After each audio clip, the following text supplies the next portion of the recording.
The Chicago Bulls desperately need change, and a lot of us Bulls fans want to see change when it comes to players and what is next. And while around the NBA world, we are hearing things coming out of Milwaukee with the Bucks and Giannis Antetokounmpo, I have one reason why the Chicago Bulls should be monitoring that situation in Milwaukee with them and Giannis Antetokounmpo.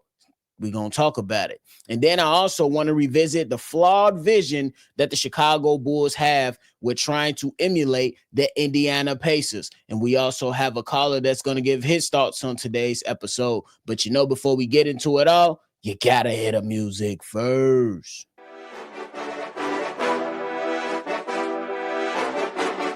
Cognac. Gang.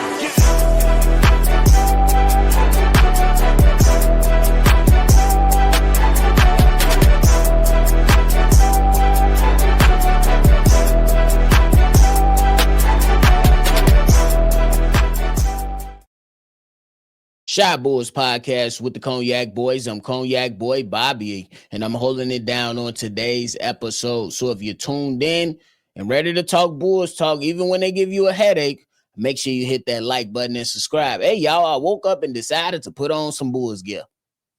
Is that a win coming for us tonight? I don't know, but you make sure you stay locked in and tuned in over here on Shot Bulls podcast. But hey, while there are reports of saying that Giannis Antetokounmpo and the Milwaukee Bucks are trying to decide on what's next for their future of being together, I have one reason why the Chicago Bulls should be monitoring the situation. And it is not because of Giannis Antetokounmpo. In fact, it is because of Miles Turner. Yes. You got to hear me out, y'all. I know some of y'all was like, what the hell? But I want you all to hear me out as we break this thing down. And I also want you to chime in on this. Should the Chicago Bulls be monitoring this situation for a guy like Miles Turner instead of Giannis Antetokounmpo? Let me know. Let's talk about it. Now, the reason I'm going out there and saying that the Chicago Bulls should be monitoring this situation in Milwaukee for Miles Turner, I think this is a player that you could absolutely get in the building, and it's going to cost you a lot less than what it will take to acquire Giannis Antetokounmpo. Now, Giannis is a hell of a player. Giannis is a superstar. Giannis, I would love to have him, but if we keeping it real, it's gonna be a hefty price to get Giannis Antetokounmpo in Chicago, regardless of how we feel about him or not. Now, I understand the need for superstars and wanting a superstar in the building, but there is an alternative. If plan A don't work with getting Giannis Antetokounmpo to Chicago, there is a plan B. So this is the one reason we go look at Miles Turner. Now, if we keeping it a buck, Miles Turner is a way better player than Nikola Vucevic, in my opinion. And he fits the timeline with the Chicago Bulls and them trying to go out there and draft projects and develop these projects until they can eventually move on and have the quote-unquote core that they want to run with for the foreseeable future. Miles Turner is currently 29 years old, and he's currently under a good contract, ladies and gentlemen. Giannis Antetokounmpo, if you guys remember, or if you are wondering, Giannis is going to make $56 million this year, $58 million next year, $62 million in that following year. Miles Turner, on the other end, $25 million this year, $26 the next year, $27 the following year, $29 the following year. I'm just saying, that's more feasible if we want to try to work a deal out. What helps it automatically is that Nikola Vucevic is making about $20 million already.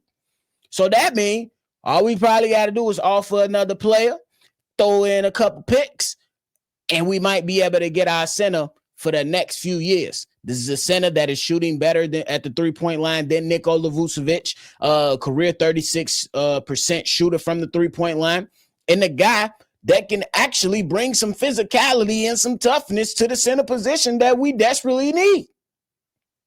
I think it works.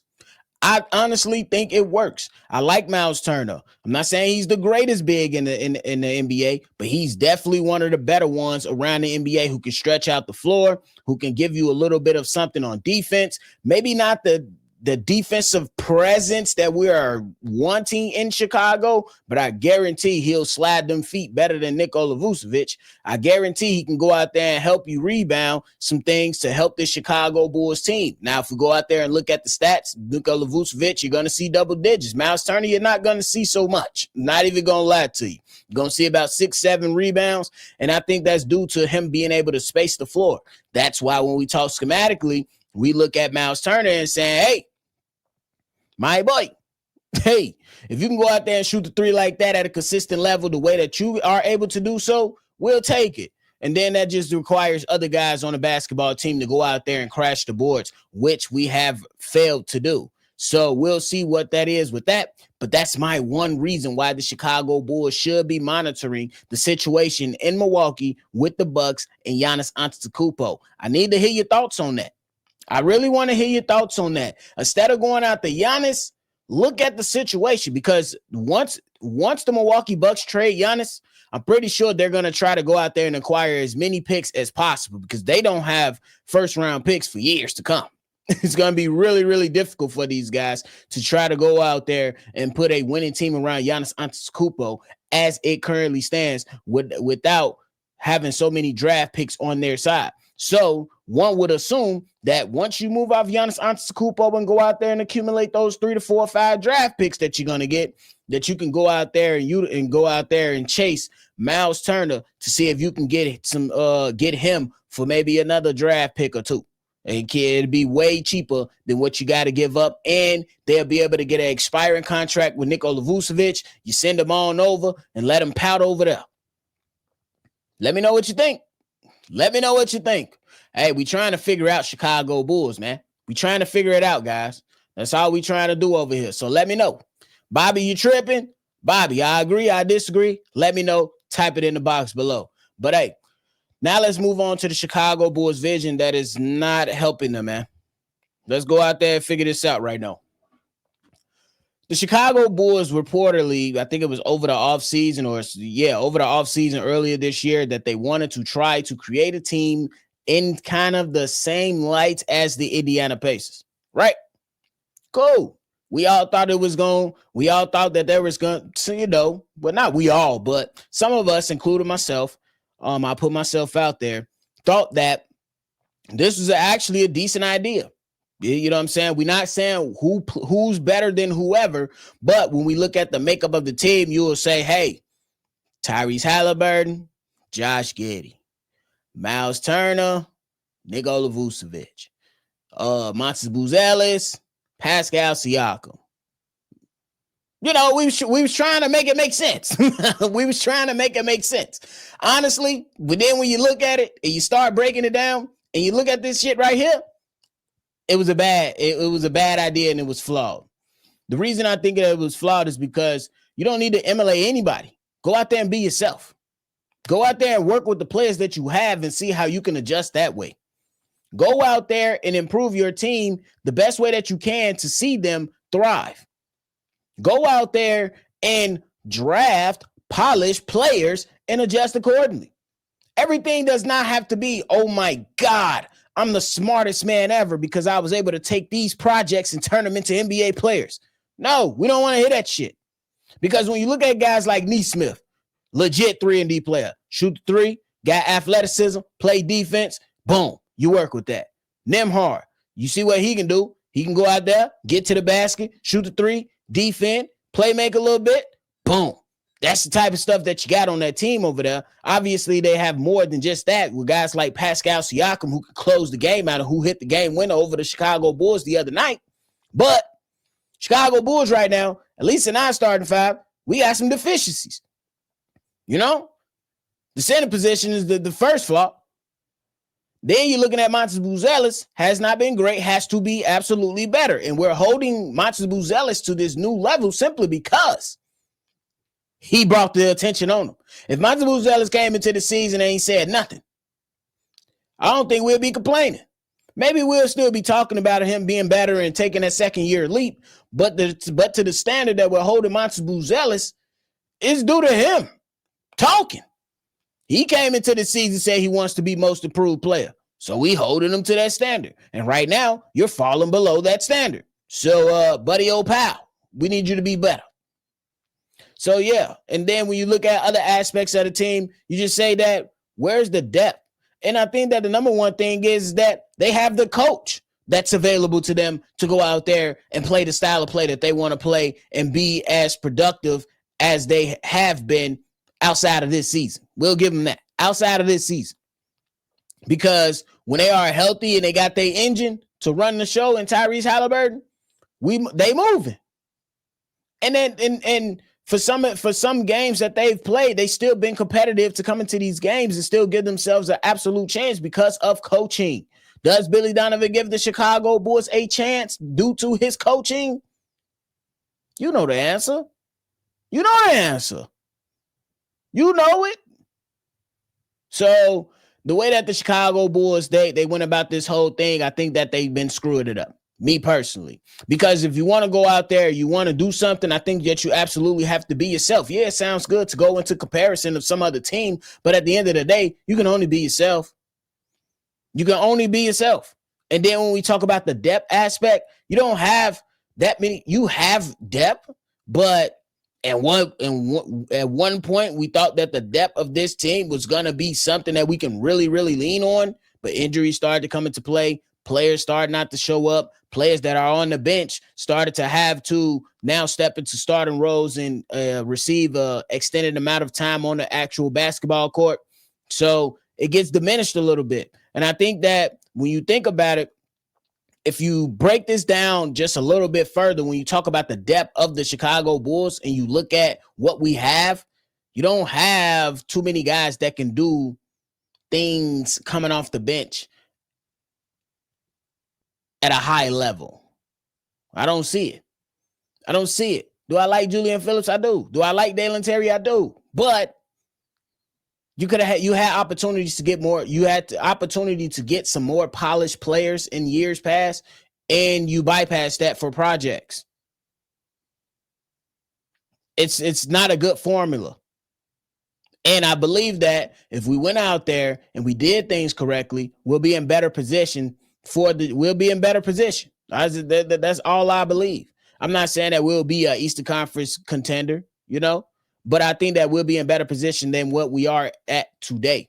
So I think that the flawed vision hurt them. I think that the draft decisions that they made have hurt them. And this is why you have to be yourself. You have to look internally. Can you like what somebody else is doing? Absolutely. But then to have reports come out there with you stamping that you want to emulate and copy somebody else, nah, I ain't even gonna lie to you. It's shame on me because I should have been one of the first ones to view that and say, no, bro, be yourself. What the fuck? That's how I look at it. Let me know how you look at it. But hey, that is it for that.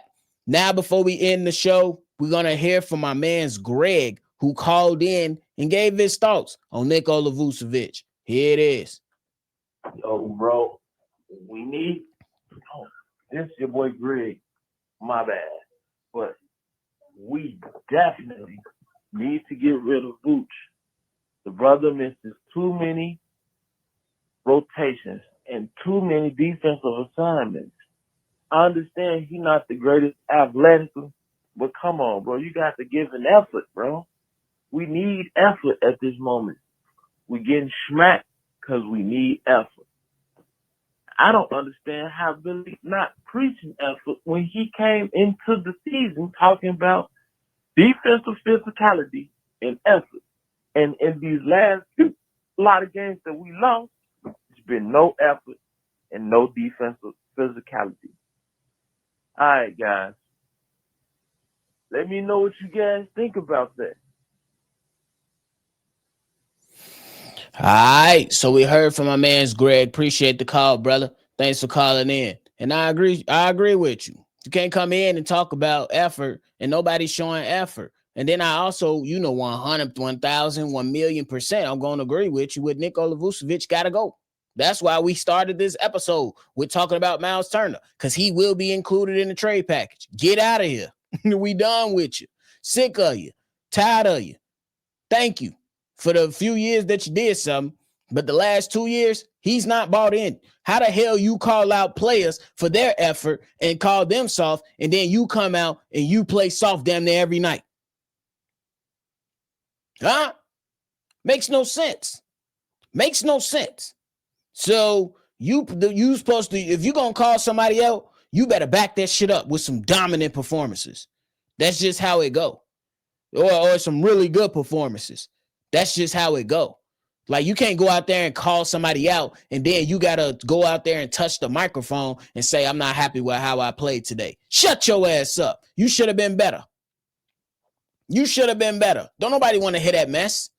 Come on, man. Be better. And then when we talk about Billy Donovan, he killed the confidence of his team. His team was confident in a lot of these games. You went to the podium and killed their confidence. And you did a horrible job of trying to build them back up because they still struggling. Second 5-game losing streak of the season. Let's call a spade a spade. These guys are petty and bogus.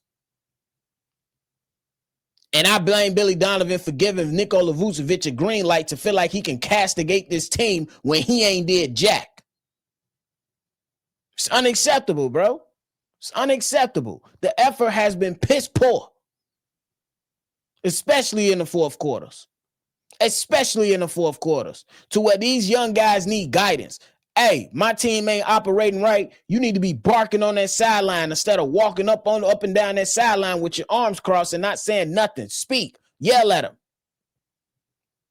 Let them know what it is. And I'm not saying yell at them and cuss them out in a demoralizing way. I'm talking about barking out the damn plays.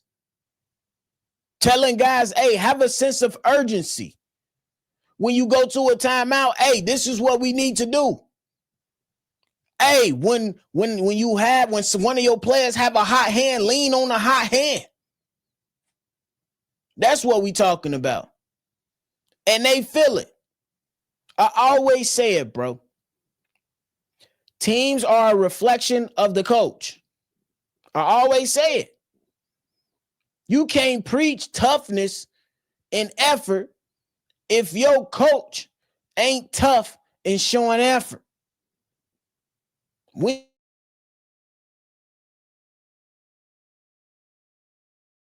But hey, what do I know? Shit, what do I know? But hey, thanks for calling in, Greg. I appreciate the call, brother. Thanks for calling in, man. But hey, that is it for me today, y'all. I appreciate y'all for tuning in to another episode of Shy Bulls Podcast. Before y'all get up out of here, make sure you hit that like button, subscribe to the channel, and hit that notification bell as well, man. We appreciate y'all. Oh, yeah, if y'all want to call and be a part of an episode, y'all know what to do. Hit the number or the number. The number to do so is 773-242-9219. State your name, leave your take, and you could be a part of this episode. The next one there is. But hey, try to see red, y'all. We're going to see what they give us today. We're going to see what they give us today versus the Indiana Pacers. We're going to see. But hey, we appreciate y'all. Make sure you always see red. And y'all already know we're going to catch y'all on the next one for sure. Cognac.